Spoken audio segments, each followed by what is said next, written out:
You just learned about half steps and whole steps. And before that, you learned about generic intervals 1 through 8.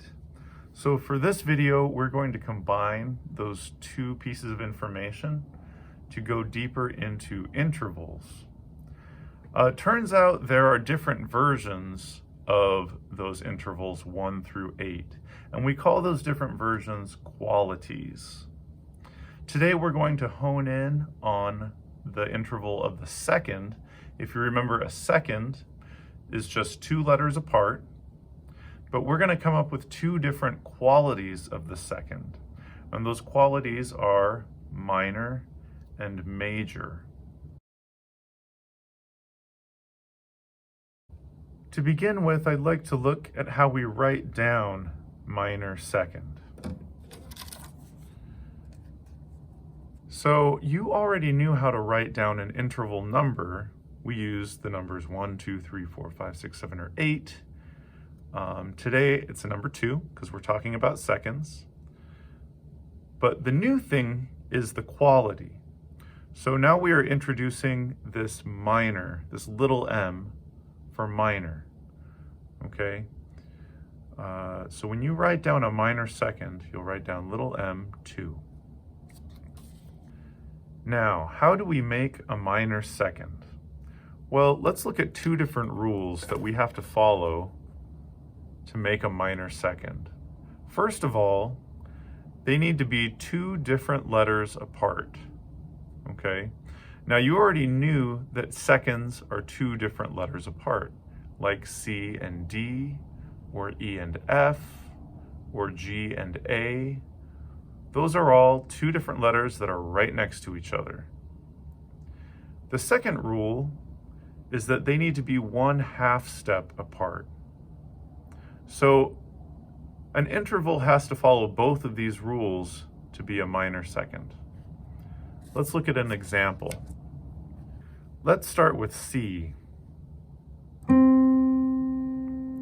If we want to go a minor second above C, we know that we're going to need a D of some kind. D is the next letter up. But we have a few different versions of D that we could potentially use. We could use just a regular D. That's a second. We could use a D sharp. That's a kind of D. Maybe that's it. We could use a D flat. That's another kind of D.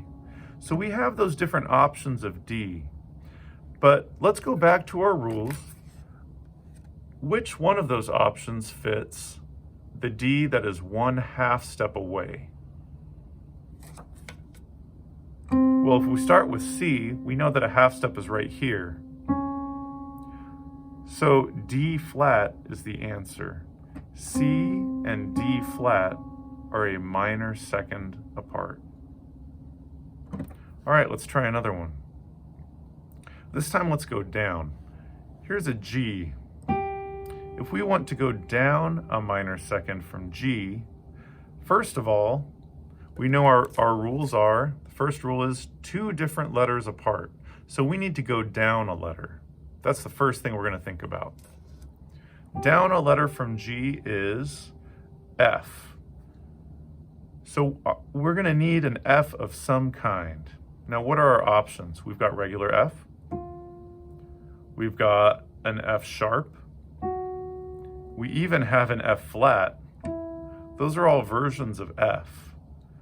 But to follow our second rule, we need the F that is 1/2 step away from the G. So here's our G. The F that's a 1/2 step away is an F sharp. So G and F sharp are a minor second apart. It follows both of those rules. Okay, now I'm going to try to trick you. I'm going to start with this D. We want to go a minor second above that D. Well, how about D sharp? That looks like a minor second, maybe. D and D sharp, those are a 1/2 step apart. So isn't that a minor second? Well, not really, because D and D sharp would break our first rule. Remember, the first rule is they need to be two different letters apart. So, while these are a half step apart, D and D sharp are the same letter. The keys were right, but the names were wrong. So how could we fix this? Let's call this note something different. What's the next letter up from D? It's an E. So if we call this note E flat, then that would follow both of our rules. Two different letters, and they're a half step apart. So D and E flat do make a minor second.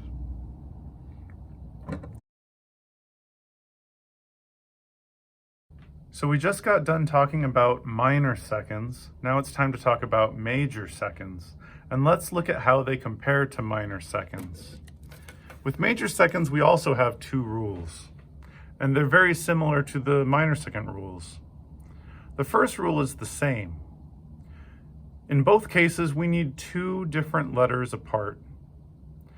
But with major seconds, the second rule is that the two notes need to be one whole step apart instead of a half step. So let's look at some examples of that. Oh, by the way, notice that in a major second, we use a capital M to show major. So that is our quality, major second. This time, let's start with an A. If we want to go a major second up from the A, first of all, let's figure out what letter that would be. One letter up from A is B. Now we need to make sure we follow the second rule, which is it needs to be one whole step away. So we need to find a B that is a whole step away. Let's look at our different versions of B. We have regular natural B. We have B sharp. We have B flat. Now, which one of those is a whole step away? Now remember, a whole step is two half steps. So if we start on this A and we go up two half steps, 1, 2, right there. Looks like the B that we need is just B natural.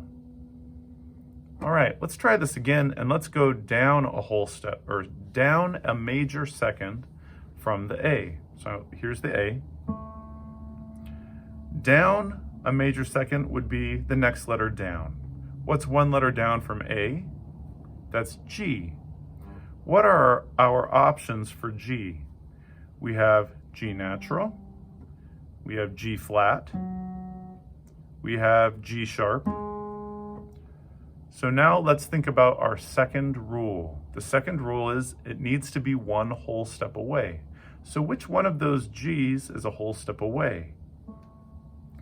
Well, let's count our two half steps. One half step, two half steps. All right, it looks like it's just G natural. G natural and A are a major second apart. This time I'm going to try to trick you. Let's go a major second up from B. A major second up from B. Well, a major second is one whole step. So I'm going to go up one whole step. Here's a half step and another half step. Great. D flat. B and D flat are a major second apart, right? Wrong. What is wrong about that? B and D flat. Think about the letters. Remember, the first rule of major seconds is we need to have two different letters apart, just two. But when we say B and D flat, the letters B and D, that's three letters apart. B, C, D, three letters apart. We only want two. So the notes might be right, the keys that I'm playing might be right, but the names are wrong. I need to come up with a different name for this note. Okay, we started with B. We know we need to go one letter up. So the next letter up from B is C. So we know that our answer needs to be a C of some kind. We already figured out that this is the key that we want. So how can we call this a C of some kind? We called it D flat before. Now let's change the name to C sharp. All right, does that follow our rules? B and C sharp. That's 2 letters apart. Second rule is 1 whole step. Yep, that's 1 whole step apart. So B and C sharp are a major second apart.